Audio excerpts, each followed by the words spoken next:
Gong Si Fachay. Boss. Sir, Prof. Gong Si Xiao. Fachay. Yes, okay. Okay. Sige, Ate Nins. I mean, Gong Hee Wat Chai. Yun din ba yun, Prof. Xiao?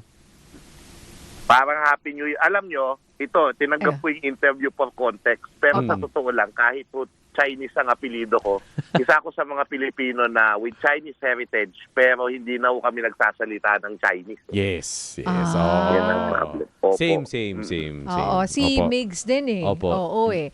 Pero sige nga po, hindi kasi si Willard Cheng dati lagi niyang dinidifferentiate yan. Ano yung sabi mo? Gong Si Fachay. And ano Gong yung sabi Hee ko? Wat Chai. Yung Hee Wat Chai. Oo. Oo. Anyway, sinasabi niya yung isa Fukien, isa Mandarin, ganito, ganyan. But anyway, kasi sa Pilipinas raw mas marami yung Fukien. Tama ba, Professor Xiao? Opo, yung most Filipinos po, kasi nanggaling sa Fujian, no, yung mga early Chinese settlers dito sa Pilipinas. Pati na rin yung pong mga mga immigrants after nung nagkaroon ng parang revolusyon o mga kaguluhan dyan sa China after the fall of the Qin dynasty. So, yan, mga 1900, mga 1920s, 1930s, nagpuntahan po rin dito. So, mga galing sa Fujian, yung iba may taga-Canton, Cantonese, no?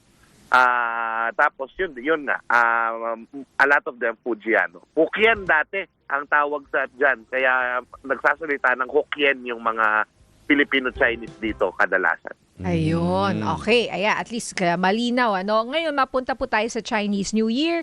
Bakit nga ba big deal sa ilang mga kababayan natin? Kahit Pilipino ka, hindi ka Chinese, itong Chinese New Year.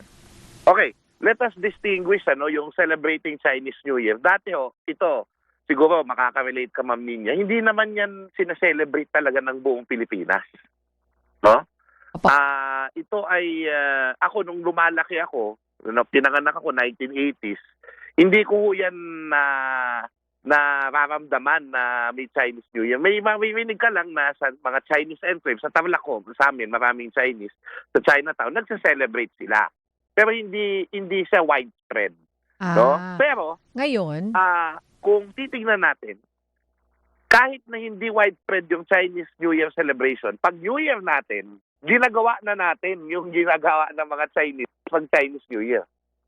So, halimbawa, yung paglalagay ng mga bilog na mga, anong tawag dito? Na mga prutas, pampaswerte, Yes. mga pagsuot ng pula, may mga ampaw, may mga malagkit, mga Ako rin naman nung bata ako, hindi naman masyado yan nung 80s habang ako lumalaki. Pero nung sa kako-cover ko po, ako palagi nagko-cover dati sa TV Patrol, Chinese New Year. So nandyan talaga ako sa Binondo. Feel ko yung Chinese, mga dragon dance at kung ano-ano pa. Oo, tuwan-tuwa rin Diba, naman ako. tapos, Oo, masaya siya.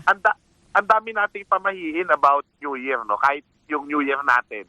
'Di ba? Tulad yung mga nagtatapon ka ng barya sa bahay, binubuksan mo yung mga bintana mo para pumasok ang swerte.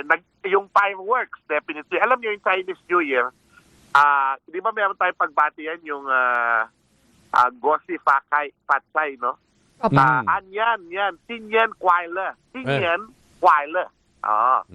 So, yung Sinyan Kuala, nag-start yan kasi yung darkness, ang tawag dyan yan no?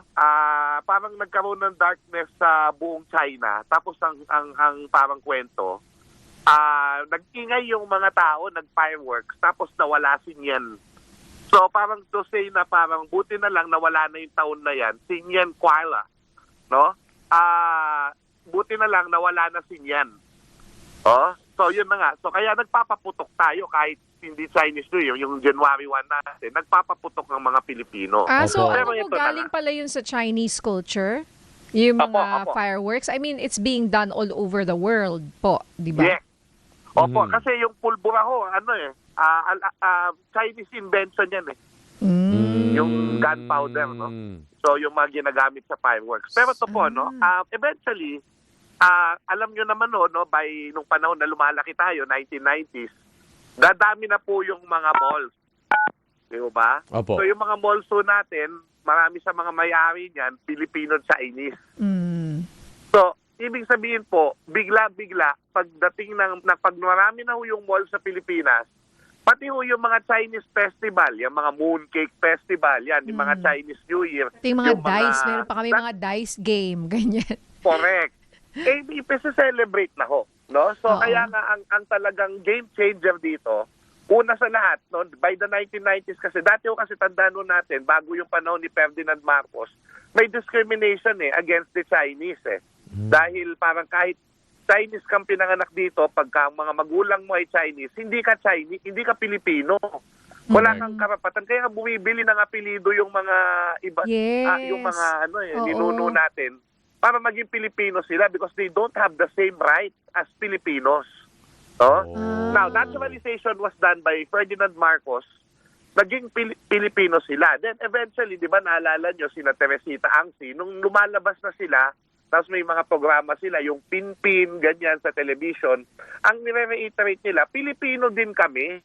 Di ba, kasama Chinoy, kami sa di ba? kasaysayan. Oh. Doon po nangyari yung tawag dito, yung Chinoy identity. Correct. Kaya of course, niyakap na natin yung mga Pinoy bilang Pilipino, pati yung kanilang mga celebration ngayon, ginagawa natin. And ang pinaka-ultimate dyan, ginawang holiday ng pamahalaan. Yun na nga, Yun na nga, walang opo. pasok. Oo. So ultimately, Prof. Oo. Xiao, as we celebrate Chinese New Year, paano na po ito na-influence yung ating Pilipinong kultura na kahit hindi Chinese New Year, is yung mga traditions pala ng Chinese na-apply na natin sa ating daily lives? Kasi buong taon, di ba, yung halimbawa, yung paano mo ba aayusin yung bahay mo, di ba?